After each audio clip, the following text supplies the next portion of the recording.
Assalamualaikum warahmatullahi wabarakatuh. Kembali lagi dengan saya di Ramawati dengan NIM 112111036.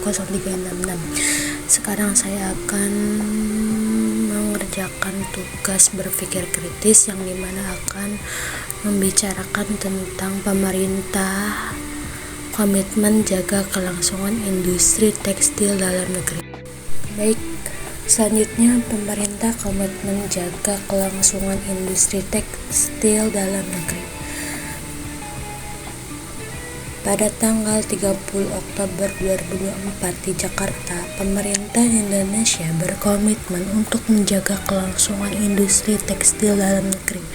Berbagai upaya konkret telah dilakukan, termasuk memberikan insentif pajak, pinjaman berbunga rendah, serta mendorong penggunaan bahan baku lokal.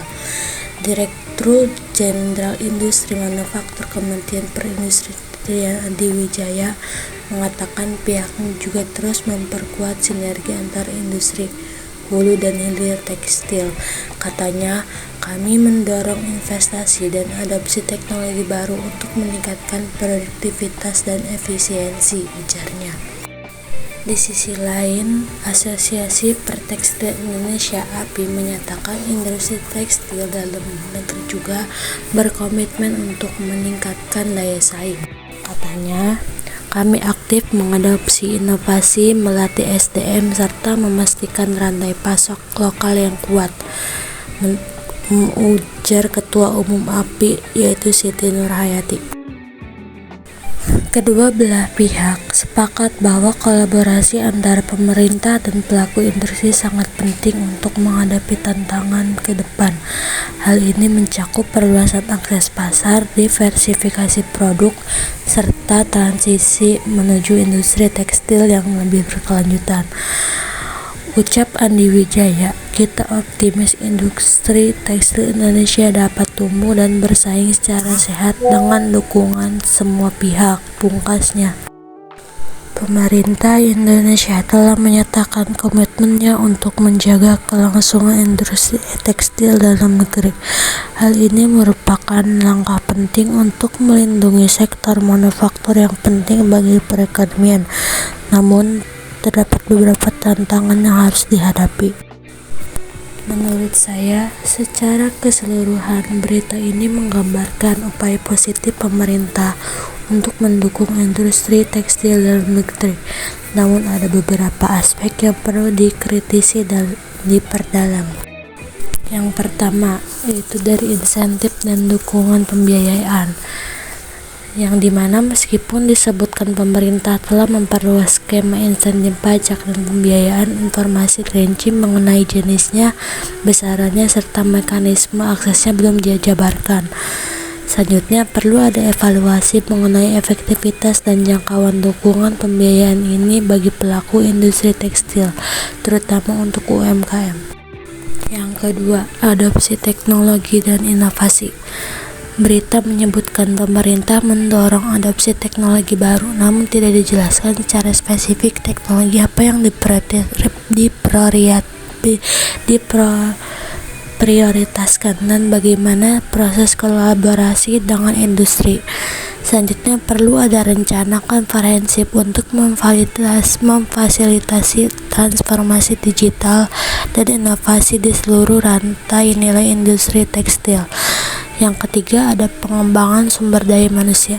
Meskipun disinggung soal program pelatihan dan pengembangan SDM, tapi tidak ada penjelasan lebih lanjut tentang cakupan, target, kualifikasi yang dituju. Dan perlu ada sinergi yang kuat antara pemerintah, industri, dan lembaga pendidikan atau pelatihan untuk memastikan kesiapan SDM menghadapi tuntutan teknologi baru. Selanjutnya ada kolaborasi pemerintah dan industri. Berita mengakhiri dengan pernyataan komitmen kerjasama antara pemerintah dan industri, namun tidak memberikan rincian bentuk kolaborasi konkret yang akan dilakukan. Perlu ada roadmap bersama yang menetapkan program alokasi sumber daya dan target pencapaian jelas untuk jangka panjang. Secara keseluruhan, berita ini memberikan gambar awal yang baik, namun masih memerlukan informasi yang lebih komprehensif dan rinci terkait berencana serta mengimplementasi strategi penguatan industri tekstil dalam negeri. Pasti dalam berita itu ada yang bertanya-tanya, salah satunya dengan pertanyaan, industri tekstil dalam negeri memang memiliki peran penting bagi perekonomian Indonesia. Apa sih langkah pemerintah untuk menjaga kelangsungan patut diapresiasi, namun apa saja bentuk komitmen konkret yang telah dilakukan pemerintah? Yang pertama, bentuk konkret yang telah dilakukan pemerintah yaitu dari insentif pajak dan pinjaman bunga rendah, yang dimana pemerintah menyediakan insentif pajak serta pengurangan tarif pajak penghasilan untuk mendorong investasi di sektor industri tekstil. Kedua, skema pembiayaan dengan bunga rendah, misalnya pinjaman khusus atau skema kredit murah disiapkan untuk membantu pelaku industri tekstil memperoleh modal investasi. Selanjutnya, tujuannya adalah untuk memfasilitasi dan mempermudah akses permodalan bagi perusahaan tekstil, baik untuk pembelian mesin, pengembangan fasilitas, maupun kebutuhan operasional lainnya. Selanjutnya ada memperkuat sinergi antara industri hulu dan hilir tekstil. Maksudnya apa sih? Pemerintah mendorong keterkaitan yang kuat antara industri tekstil hulu, tekstil hilir seperti garment, fashion, dan upaya ini bertujuan untuk memperkuat rantai pasokan dalam negeri, mengurangi ketergantungan impor, serta meningkatkan efisiensi produk. Selanjutnya, mendorong penggunaan bahan baku dalam negeri, yang dimana pemerintah menggalakkan penggunaan bahan baku dalam negeri seperti kapas, serat, sintetis, dan bahan pendukung lainnya. Hal ini bertujuan untuk mengurangi ketergantungan impor, memperkuat industri hulu, serta mendorong pengembangan kemampuan produksi bahan baku dalam negeri. Berbagai insentif dan kemudahan diberikan untuk mendukung pengadaan dan pasokan bahan baku lokal ke industri tekstil. Selanjutnya, melakukan pengawasan ketat terhadap impor tekstil untuk melindungi produsen lokal. Maksudnya bagaimana sih pemerintah melakukan pengawasan yang ketat dan pembatasan terhadap impor produk tekstil untuk melindungi produsen lokal? Seharusnya kebijakan ini dapat merubah penerapan tarif, kuota, atau teknis lainnya yang membatasi masuknya produk lokal, yang bertujuannya untuk memberikan ruang bagi industri tekstil dalam negeri untuk tumbuh dan bersaing di pasar domestik. Secara keseluruhan, langkah-langkah ini bertujuan untuk meningkatkan daya saing, efisiensi, dan kemandirian industri tekstil Indonesia dalam menghadapi persaingan global. Selanjutnya ada pertanyaan, upaya tersebut memang terlihat positif, tetapi bagaimana dengan isu daya saing industri tekstil nasional di pasar global? Bukankah industri tekstil Indonesia masih kalah bersaing dengan negara lain? Nah, mungkin ada beberapa yang seharusnya dilakukan oleh pemerintah. Yang pertama itu produktivitas tenaga kerja yang relatif rendah dibandingkan negara lain. Dibandingkan negara-negara pesaing, produktivitas tenaga kerja di industri tekstil Indonesia cenderung lebih rendah. Hal ini dapat disebabkan oleh beberapa faktor, yaitu seperti kualitas dan keterampilan SDM yang belum optimal, penerapan teknologi yang terbatas, serta kurangnya investasi dalam pelatihan kerja.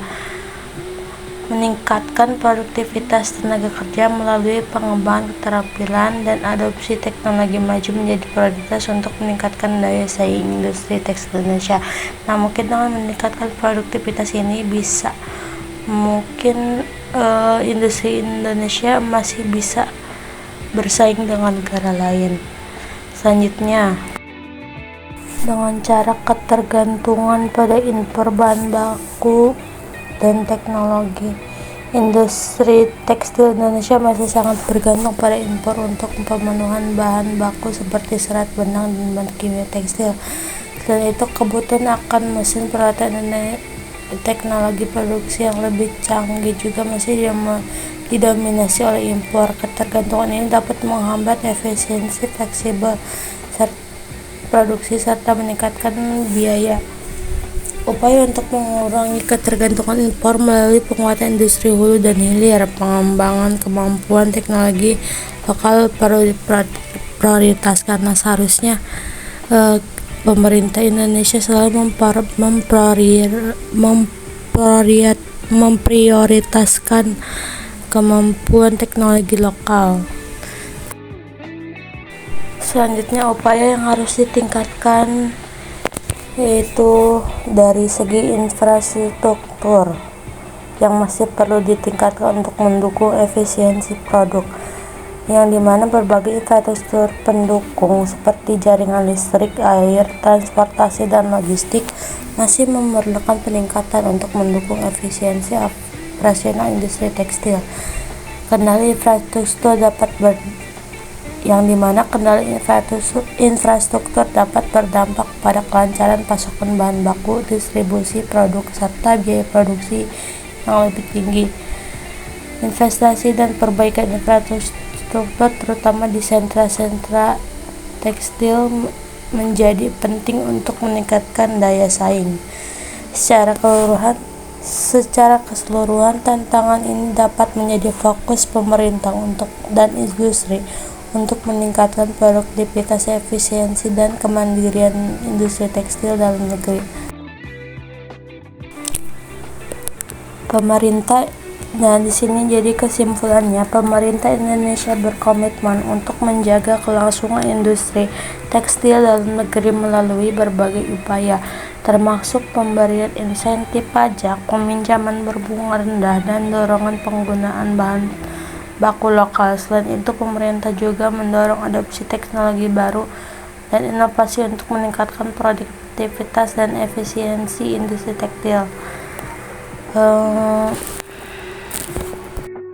Jadi tantangan yang perlu dihadapi oleh industri tekstil nasional itu meliputi, yang pertama itu produktivitas kerjanya harus relatif rendah dibandingkan dengan negara-negara pesaing, disebabkan oleh kualitas dan keterampilan SDM yang belum optimal.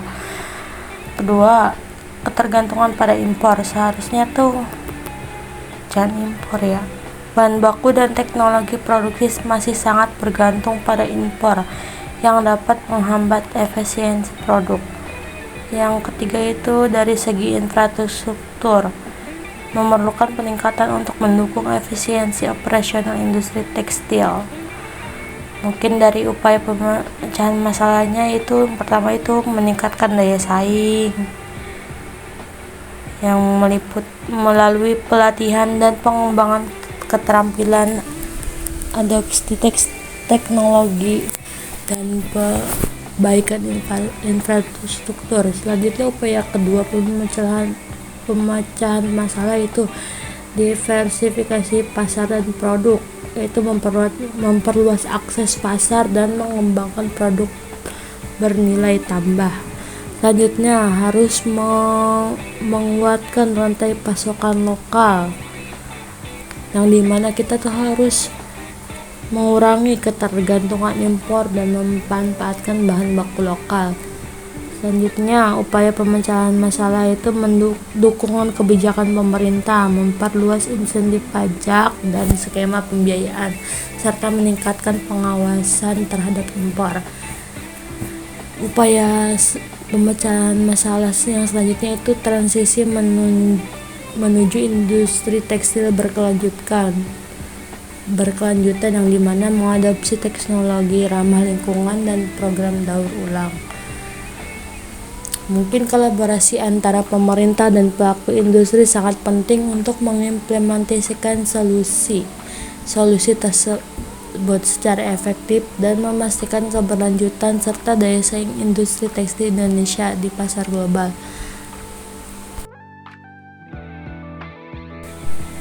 Selanjutnya ada peranan berpikir kritis. Berpikir kritis memainkan peran penting dalam menganalisis dan mengevaluasi berbagai aspek dari upaya pemerintah dalam menjaga kelangsungan industri tekstil.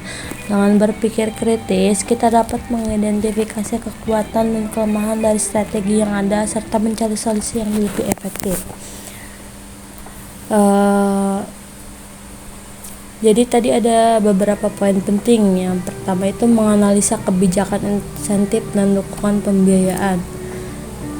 Kita perlu memungkinkan untuk mengevaluasi seberapa efektif sih insentif pajak dari pinjaman bunga rendah dan mendorong pertumbuhan industri tekstil.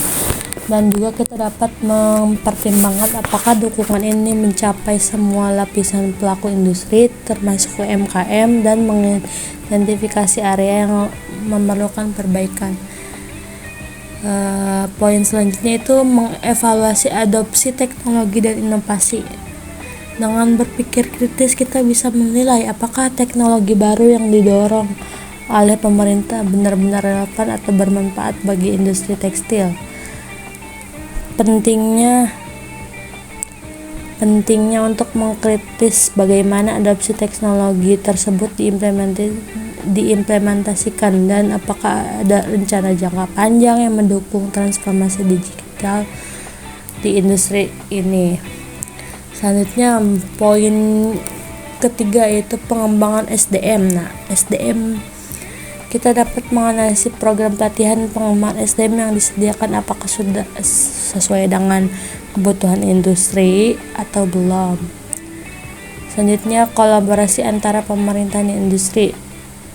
Berpikir kritis ini membantu kita mengevaluasi bentuk kolaborasi yang telah dilakukan antara pemerintah dan pelaku industri tekstil. Kita dapat menilai apakah kolaborasi ini menghasilkan dampak atau masih perlu ditingkatkan melalui roadmap dan program yang lebih konkret.